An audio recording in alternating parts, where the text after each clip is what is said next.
हे धर्म अनुरागी प्यारी जनता,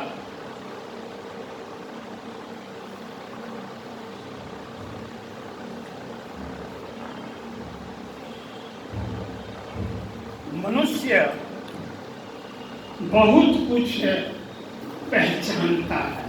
मनुष्य अपने जीवन में बहुत कुछ पहचानता है। कोई थोड़ा पहचानता है तो कोई उससे कुछ ज्यादा ही पहचानता है, कोई उससे भी ज्यादा और ज्यादा और ज्यादा पहचानता और जानता है।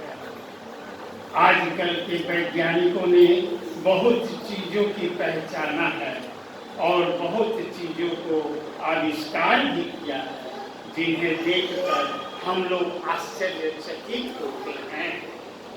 किंतु इसे जानने से ऐसा नहीं हुआ कि और कुछ जानने को बाकी नहीं है। वैज्ञानिकों ने संसार में बहुत तत्वों को जाना, किंतु वे कहते हैं कि अभी कितना जानना बाकी है इसका ठिकाना नहीं। हम तो बालू कण के थोड़े से अंश को, बालू कण के थोड़े से अंश को ही जाना है। अभी तो समुद्र बाकी है। संत लोग कहते हैं एक को जानो तो सब को जान जाओगे। उस एक को जानने से शांति मिलेगी। संतों ने उस एक परमात्मा को जाना और उन्हें शांति मिली।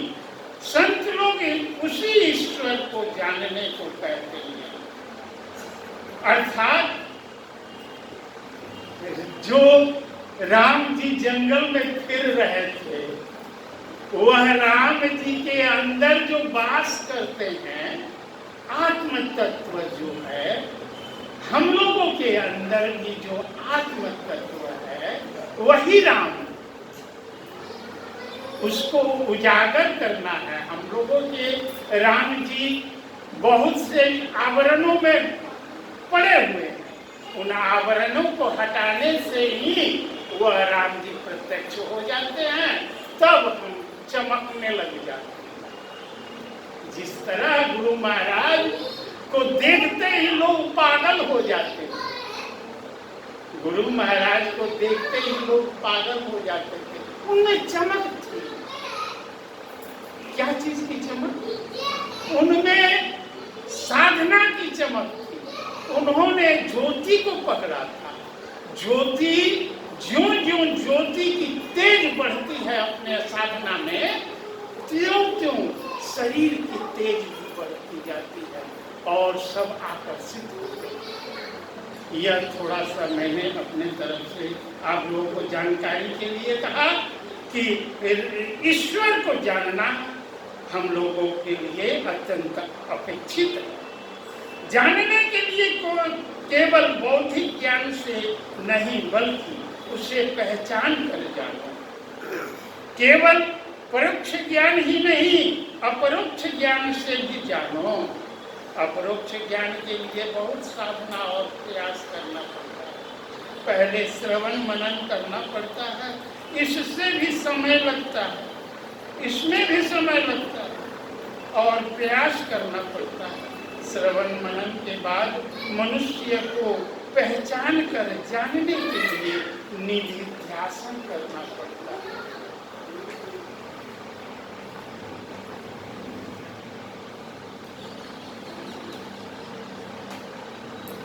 ईश्वर स्वरूप के लिए कहा गया है कि यह मन से ग्रहण नहीं हो सकता। वह इंद्रिय गोचर पदार्थ में से कुछ नहीं है।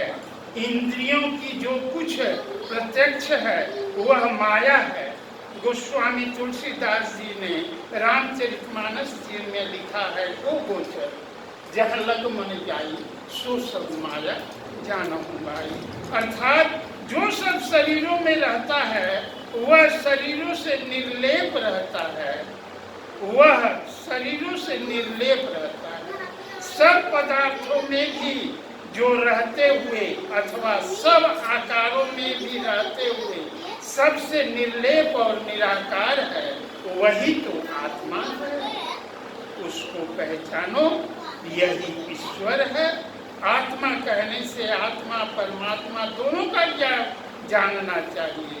जैसे आकाश कहने से बाहर का आकाश और भीतर का आकाश दोनों का ज्ञान हम लोग को होता है।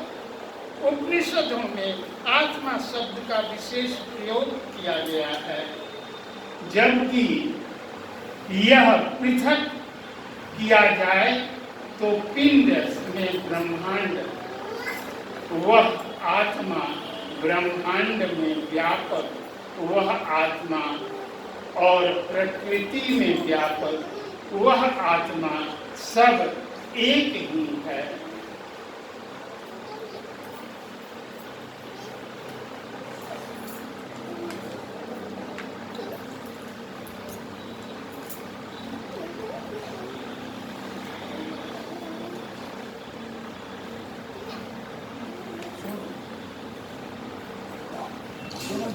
राम निरंजन न्यार अंजन सकल पसार रे,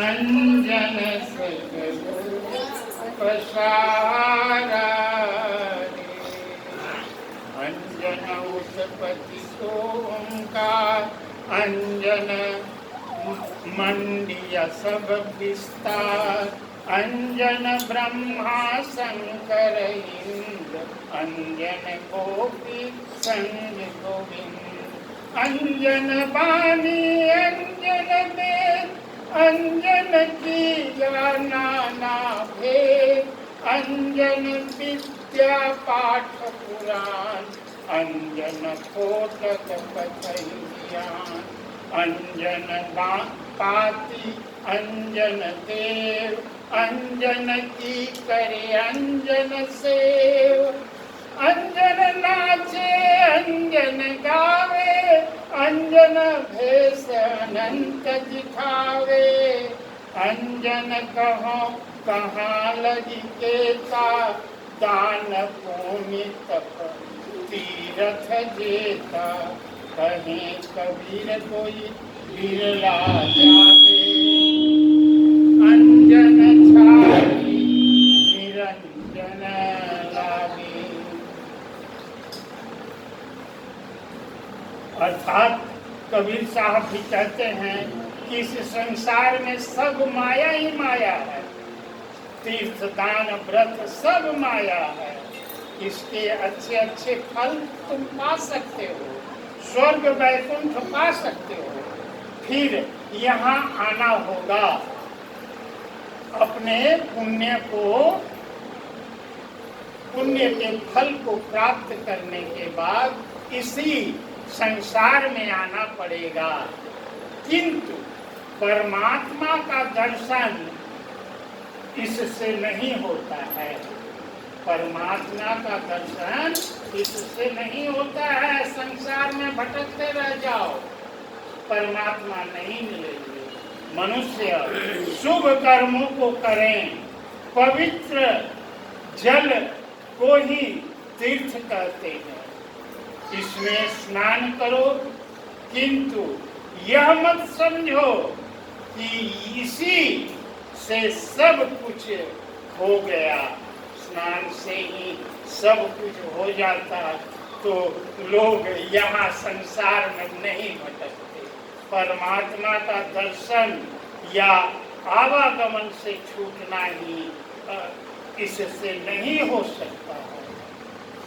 सिर्फ स्नान करने से परमात्मा का दर्शन नहीं हो सकता है। हमारा जो 84 में आवागमन होना है वह नहीं छूटता है। इसके लिए अपने अंदर चलना होगा। अंदर में चलने से माया से छूटोगे, बाहर में चलने से माया में ही रहोगे। गुरु नानक देव जी ने कहा परमात्मा तो अलग है, अगम है, अगोचर है, इसको बाहर में कोई चिन्ह नहीं है, इसका यदि कोई चिन्ह है तो वह है ओम प्रणव ध्वनि सत। हम लोग मुंह से जो ओम सतनाम उच्चारण करते हैं ना, सत शब्द वह नहीं है। गहरे ध्यान में जाने से वह ग्रहण में होता है। परमात्मा जैसे अव्यक्त हैं, उनकी प्रतिमा भी अव्यक्त ही है। वह है ये है, कहीं से उन्हें आना और कहीं जाना नहीं होता है। वह सब जगह है ये है, तुम पहचानते नहीं हो, इसीलिए भटक रहे हो। पहचानने की योग्यता ध्यान से होती है, इसलिए ध्यान करो, ध्यान करो। सब शरीरों में ब्रह्म छिपा हुआ है, जो मैं कुछ देर पहले बताया था। सब शरीरों में ब्रह्म छिपा हुआ है, उसकी ज्योति सब शरीरों में है ये है।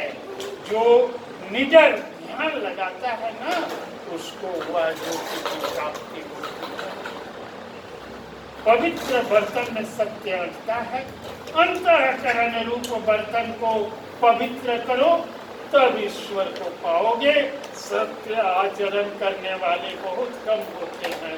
सत्य आचरण करने वाले की संसार में भी प्रतिष्ठा होती है। प्रतिष्ठा युक्त होने का जीवन पवित्र आचरण से होता है, भ्रष्ट आचरण से नहीं होता है। अपवित्रता का जीवन तो मरे हुए का समान है। तुम अपना जीवन पवित्र रखो, इससे बुरे बुरे कर्मों को निकाल दो, बुरी बुरी इच्छाओं को छोड़ दो, अच्छे अच्छे कर्मों को करते हुए अपने अंदर प्रविष्ट करो। नशा मत खाओ, तंबाकू मत पियो,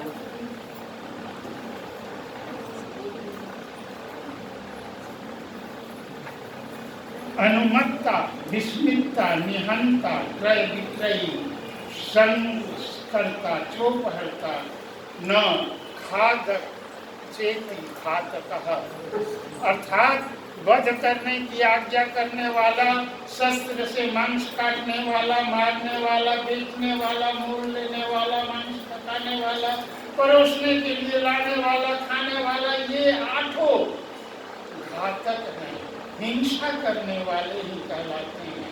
इनसे परमात्मा की प्राप्ति नहीं हो सकती। अतएव परमात्मा की प्राप्ति यदि करना है तो इन सब हिंसाओं को छोड़ना पड़ेगा। बाह्य हिंसा से तो कोई बच नहीं सकता, अनिवार्य बाह्य हिंसा से तो बच सकते, लेकिन अनिवार्य हिंसा से कोई बच नहीं सकता। इसके लिए प्रायश्चित करना पड़ता है। चोर डकैत आने पर लड़ने भिड़ने से, एक राष्ट्र से दूसरे राष्ट्र पर लड़ाई को रोकने के लिए लड़ाई हो तो अनिवार्य है, यह अनिवार्य हिंसा है, करना पड़ता है। इससे लड़ो, वीरता के साथ लड़ो।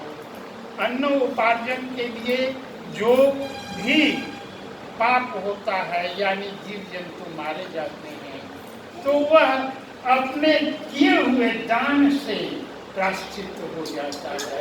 सबसे मूल में है ईश्वर का भजन करो। भगवान बुद्ध ने कहा, अंधकार में पड़े हुए तुम प्रकाश की क्यों नहीं खोजते? ध्यानाभ्यास करो, प्रकाश प्रत्यक्ष हो जाएगा।